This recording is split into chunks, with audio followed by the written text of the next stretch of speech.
It began on a bone-cold Thursday night. The city was silent, its heartbeat barely pulsing under dim street lamps. Everyone was asleep, everyone but me. Insomnia was my bitter companion, relentless, unforgiving. Most nights I wandered Westbridge, my footsteps echoing down deserted alleys like whispers of a forgotten ghost. I wasn't looking for trouble, I just couldn't stand the silence of my own apartment. The streets, strange as it sounds, felt safer than my own bed. That night I took a different route, past the crumbling facade of Langley's bakery, boarded up and graffiti-scarred. I always avoided it. It reeked of rot and neglect, but something drew me in. Then I saw him. Under a flickering lamppost across the street stood a man, motionless, like a mannequin forgotten by time. He wore a pitch-black suit, crisp, too pristine for a place like this, and his skin looked like wax, bleached and lifeless.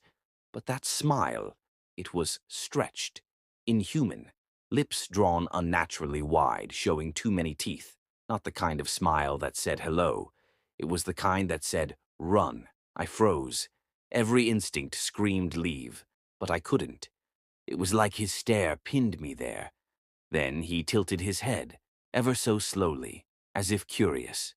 Then he took a single step toward me. I bolted. My legs moved on their own, pounding against the cracked pavement. I didn't look back. I couldn't. It felt like if I did, I'd see that smile again. Closer, wider. By the time I reached the corner, breath ragged, I glanced over my shoulder. Nothing. No man, no smile, just the flickering street lamp and the dead silence. I stumbled home, double-locked the door, pulled the blinds, and sat on the floor in the dark, trying to make sense of it. Was it a hallucination? A nightmare while awake? I stared out the peephole for hours. Nothing. At dawn, I finally collapsed into bed, but when I closed my eyes, that smile followed. The next night, I stayed indoors, curtains drawn, doors locked, baseball bat within reach. Around 2 a.m., my phone buzzed. No caller ID. I didn't answer. It rang again, then again. On the third ring, I picked up. Hello? Silence. Then static. Then a soft, slow breath, followed by a low chuckle. I slammed the phone down. My heart galloped in my chest. That's when I saw it, outside the window, perfectly still, watching. I lived on the second floor. A silhouette. When morning came, I called the police. They arrived within 15 minutes. 2 officers, one young, one grizzled. I told them everything. The man, the smile, the phone calls, the shadow. They checked the perimeter. No signs of forced entry, the older officer said. Could have been a prank. But I saw the look he gave his partner, the quiet doubt in his eyes. He didn't believe it either. I searched online for hours. Keywords, descriptions, nothing helpful, until I stumbled upon a horror forum. A single post, buried in a 2012 thread. Has anyone seen the smiling man? My blood ran cold as I read the post. Same suit, same twisted smile, same quiet stare. The replies weren't comforting. Once you notice him, he notices you. Don't smile back. Whatever you do, don't smile back. The more you acknowledge him, the stronger he becomes. I closed the laptop. My fingers trembled. It wasn't just me. Others had seen him too, and not all had survived. Sleep became a distant memory. I kept the TV on, lights glowing in every corner. Still, I felt his presence, like a pressure on my chest, growing heavier each night. At 3:11 a.m., I heard it. Click, click. The doorknob. Slow, deliberate. I grabbed the bat and tiptoed to the door, heart slamming against my ribs. Looked through the peephole. Nothing. Silence. Then, swish. A thin slip of paper slid under the door. I picked it up with shaking hands. It was a Polaroid. A photo of me, sleeping, taken from inside my bedroom. I didn't sleep the next night. I couldn't. My room was compromised, violated. I moved into the living room with every light turned on and the bat clutched tight. But at 2:47 a.m., the static returned, this time from the television. The screen flickered violently, cycling through channels I didn't own. Then, the image froze. A face. His face. Grinning, not just on the screen, but in my mind. I heard whispers. A dozen voices at once. Male, female, old, childlike, all repeating a single phrase. He's inside now. Then, darkness. Every light blew out in a single burst. And in that pitch-black silence, I heard the creak of a footstep behind me. I turned around, bat raised, ready to swing, but there was nothing. Just the empty room. I should have been relieved, but something was wrong. The hallway mirror was fogged, as if someone had breathed on it.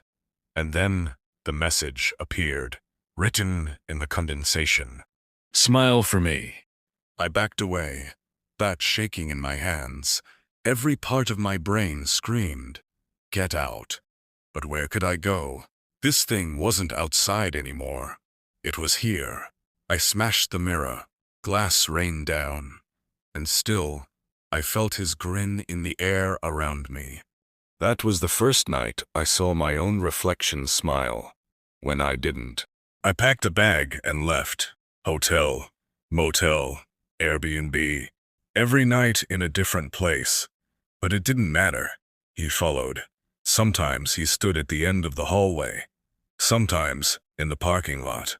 Once, I opened the mini fridge and found a photo of my face. Eyes wide, mouth sewn shut. The whispering got worse. It started echoing through vents, in the hiss of running water, in the static of radios I hadn't turned on. Then, one night, I dreamed of him standing over me, stitching that smile onto my face. When I woke up, my lips hurt, and there was blood on the pillow. In desperation, I returned to the forum. I messaged the original poster. Days passed. Then, one night, I received a response. Meet me. Midnight. Ash Grove Cemetery. I merely didn't go. But I had no choice. I was losing my grip on reality. Ash Grove was blanketed in fog. Tombstones like crooked teeth. She was already there. Hood up. Lantern in hand. You've seen him, she said. He chooses people who are already broken. People who smile on the outside, but are hollow inside. Why me? I asked. Because you're afraid to be alone. Then she handed me something. A small leather-bound journal. Inside, dozens of accounts. Sightings, descriptions, sketches. All the same, grin. But one page stood out. A child's drawing. A stick figure with a huge red smile. Captioned, "He took my daddy, but he didn't take me." The girl, her name was Elise, told me the only way to break the curse was to confront him where it started. My apartment. We returned together. She placed mirrors in every room. His power is rooted in your fear, in your reflection. At 300 a.m., we began the ritual. I stood in front of the largest mirror. Candles lit, room silent. "I'm not afraid of you," I whispered. The reflection didn't mimic me. It grinned, wider, deeper, eyes black as void. I gritted my teeth. "You can't have me." The reflection screamed, shattered. Every mirror in the room burst outward. And then, silence. He was gone. Elise survived, but barely. We were found by a hiker who saw the smoke. I spent weeks in recovery. Nightmares still haunted me. But the smile, his smile, was gone. And in its place was something I hadn't felt in years. Peace. The journal Elise gave me now sits on my shelf, locked. I haven't opened it since. But every now and then, I help others. People who say they've seen something strange. I believe them. Because I know the truth. The smiling man is real. But he can be defeated. You just have to stop smiling when it's not your smile.